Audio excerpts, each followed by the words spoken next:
On 14th June 2022, the government has introduced a new scheme for recruitment into the Indian Armed Forces, the Agneepath Scheme. Not even a few days passed from the announcement, the youth came down to the streets to protest against it. Like always, some protesters turned violent. The main question here is that why is this scheme so controversial? Why are the people outraged over the Agneepath Scheme? Is this scheme really helpful to the common people? And what are the pros and cons of the scheme? Let's discuss about the scheme in today's video.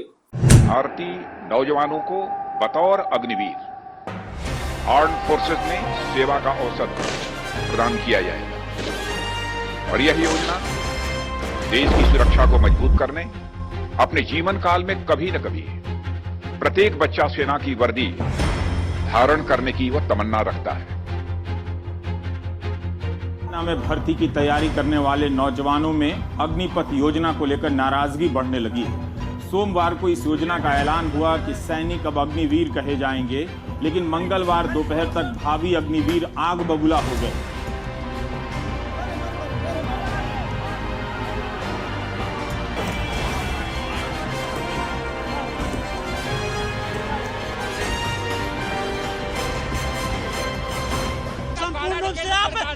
Return किया जाए वरना सरकार को बड़ी से बड़ी कार्रवाई करनी पड़ेगी, न तो हम लोग रोड पर उतर के और गलत कदम उठाना पड़ेगा। Today we have got 14.5 lakh, 15 lakh. You can have 20 lakh army. But if the army is not equipped properly, not trained properly, not motivated properly, not guided properly, you can never win the war.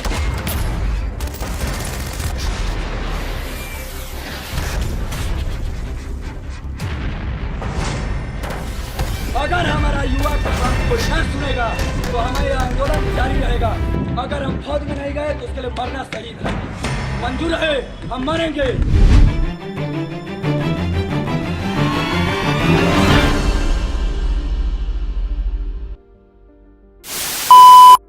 Indians are home to world's largest youth population. Nearly 40% of Indians are aged between 13 to 35. A lot of these people value stability over competitive salaries. That's been the trend. They want a job that promises stability, retirement benefits and pensions. Jobs in Indian Armed Forces take most of these boxes, so youth, especially those from rural areas, want to join the Armed Forces. People from ages 17.5 years to 21 years are eligible, and those who are selected for this scheme would be known as Agniveers, such as Lieutenant and Lieutenant General. These selected candidates would be recruited for non-commissioned ranks only, such as the rank of Sipahi and Nayak. Agniveer would be eligible for these low ranks only.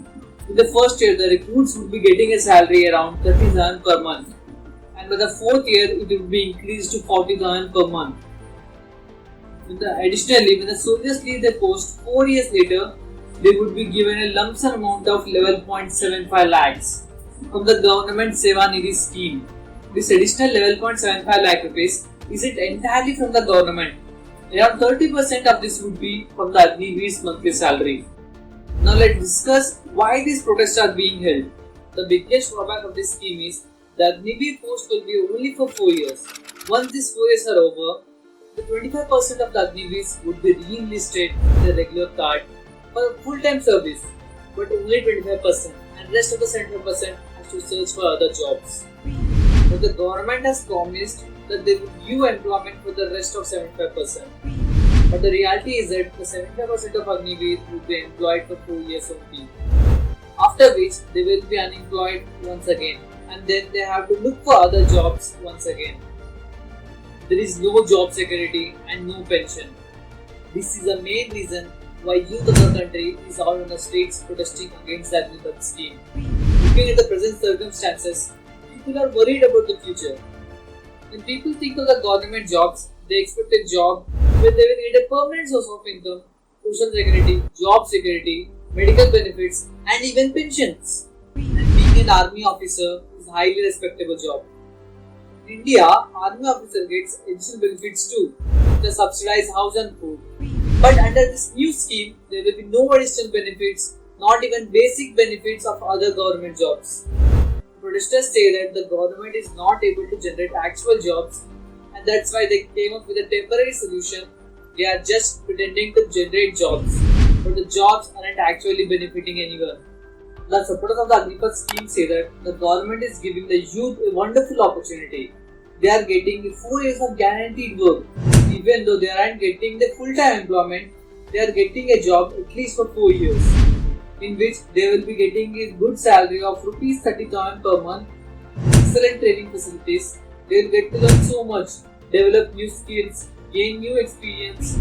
At the end of this 4 years, they will be getting a certificate and some additional money. They can use this money to start a new business after 4 years, or they can even spend some time to look for a new job. They also claim that it wouldn't be difficult for the ex-Agniveer to get a new job because of the skill they would acquire in the experience. After all, they would be an Agniveer. The counterpoint is that will the experience really help them to get a new job? If they want a technical job or a job in a private company, they could have instead worked for a college degree in these 4 years. Perhaps that would have been better rather than being an Agniveer for 4 years. At the end of the 4 years, it would be more difficult for Agniveer to get an admission into a regular college. And because of this scheme is for non-commissioned officers, people are also worried about what if they don't get to learn important skill in these 4 years, which might help them for getting a new job. The government mainly listed 3 benefits of the scheme. First is said to be maintaining an age balance in the military. Today the average age of an officer in the army is 32 years. But once the scheme is implemented, more than half of the army personnel would be younger, so that there would be lower average age of the army. Then the Indian army would be comprised mostly with the young people, although this can be a disadvantage as well, because they would be lacking in experience. The second benefit listed by the government is that the pension load on the military would be reduced. The current defense budget is at 5.25 trillion rupees, of which 1.2 trillion rupees is spent on pensions. Defense experts say that 55% of military budget is spent on salaries and pensions currently. So under the current system, the army officer gets many kind of pensions, and the government want to cut this. If the government hires the Agniveers instead of soldiers, they won't have to pay pensions for so many people. The government then would be able to save so much money. And the government says they will use the money to modernize the military. It means instead of spending the money on pensions and salaries, they would use the money to buy weapons and invest in new technology. To counter this, the people ask if the aim is to save the money, why isn't the pensions of politicians like MPs and MLAs are being cut off? If the politician is an MP or an MLA, for even one term, they get a lifelong pension. Why? Politicians should be Agniveer too. They should be the MPs or MLAs for 5 years and then beat them without any pension. They should look for a new jobs too. Protests are being more violent day by day. So to overcome this protest, the government of Haryana had suspended the mobile internet services and SMS services in almost 13 districts. According to the government, the internet and SMS services were snapped into the district in a bid to stop the spread of misinformation and rumors to various social media platforms such as WhatsApp, Facebook and Twitter. During this protest, 316 trains were affected all over the country. 200 were cancelled, some were delayed, and 7 trains effectively were arson. And 140 passenger trains have been cancelled due to the protest, while 65 mail and express and 30 passenger trains were partially cancelled. Officials said the railway has also diverted level mails and express trains. The total number of trains affected so far, and the main and the highlight of the protest was on Friday in Siddeshwar railway station in Hyderabad, Telangana. During the protest, there was a chaos in station. In this chaos, many were injured, but only 15 were reported and 13 were hospitalized immediately. And unfortunately, one died after this incident. After this incident, the government in Telangana, TRS working president and Minister of IT and Industries K.T. Ramarao on Friday demanded the centre to review the Agneepath scheme, alleging that the NDA government has taken an unliteral decision on it. In the statement issued here, the government alleged that the scheme is killing the aspiration of millions of youth who wants to join the Indian Armed Forces and to serve the nation. Demanding that the centre take the complete responsibility for the protest taking place across the nation. the NDA government had reduced the army from one rank, one pension to no rank, no pension. The BJP government at the centre had played with the life of farmers with the farms law and is now adversely affecting the soldiers with the schemes like Agneepath. Lastly, I would like to end this video by saying one more thing.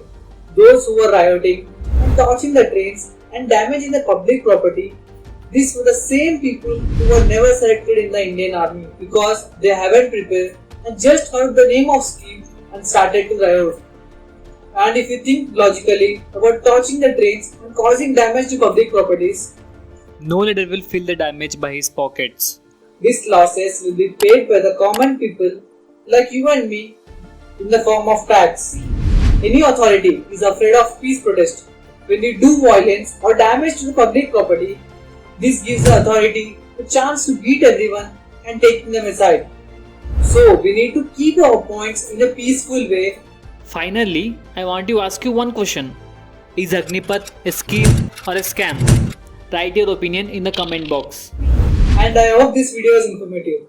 If you want more such kind of videos, subscribe the channel, press the like button and don't forget to share this video to your friends. Let's meet in the next video.